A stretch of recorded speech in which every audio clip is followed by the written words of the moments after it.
తెలంగాణలో బీసీ కులగణన జరిగిన సందర్భంగా రాజన్న సిరిసిల్ల జిల్లా కేంద్రంలోని అంబేద్కర్ చౌరస్తాలో కాంగ్రెస్ పార్టీ నాయకులు సంబరాలు జరిపారు.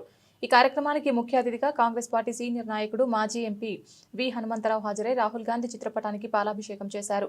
ఈ సందర్భంగా మాట్లాడుతూ దేశ స్వాతంత్ర్యం వచ్చినప్పటి నుండి ఇప్పటి వరకు కులగణన జరగలేదని అన్నారు.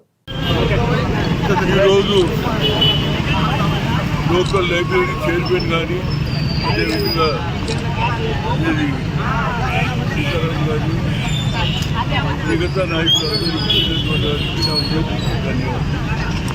ఈ ఉద్దేశం ఏమిటంటే దేశ స్వాతంత్ర్యం వచ్చిన తర్వాత ఇప్పటి వరకు కులగణన జరగలేదు. నేను ఓబీసీ ఎంపీసీ కన్వీనర్గా 3 సార్లు గడిచిన నరేంద్ర మోడీ అయ్యా మా బీసీ జనాభా ఎక్కున్నది, దానికి సెపరేట్ మినిస్ట్రీ ఇవ్వాలి, మా బాధలు ఎక్కువ ఉన్నాయి చదువులలో కానీ ఉద్యోగాలలో కానీ చెప్పినా నరేంద్ర మోడీ ఎన్నడూ పట్టించుకోలేదు. కానీ ఇవాళ మా అపోజిషన్ నాయకుడైనటువంటి రాహుల్ గాంధీ గారు కన్యాకుమారి నుంచి కశ్మీర్ వరకు 4500 కిలోమీటర్లు నడిచి రోడ్ వెంబడి ఉన్నటువంటి ప్రజలు, అది రైతులు కావచ్చు, నిరుద్యోగులు కావచ్చు, అట్టడుగున్నటువంటి పేదరికం కావచ్చు, మోదు బండి నడిపిస్తున్నటువంటి వాళ్ళు కానీ, పొలాలలో పనిచేస్తున్నటువంటి కూలీలు కానీ అందరినీ కలిశాడు.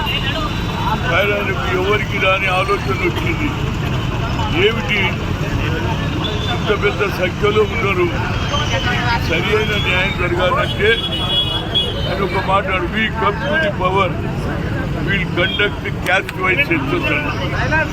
కులగణన జరగాలన్నాడు.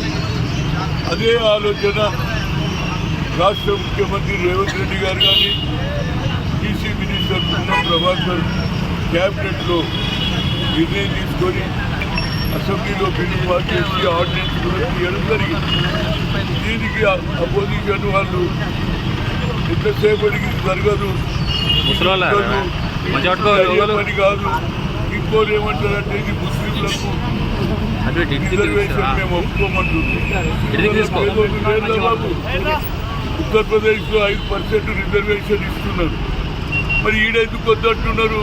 కేవలం వాళ్ళకి ఏంటంటే ఆర్ఎస్ఎస్ బీజేపీకి ఒకటే ఆలోచన, ఈ దేశాన్ని హిందూ దేశం చేయాలని, ముస్లింలు ఈ దేశం నుంచి ఎలగొట్టాలని వారి ఆలోచన.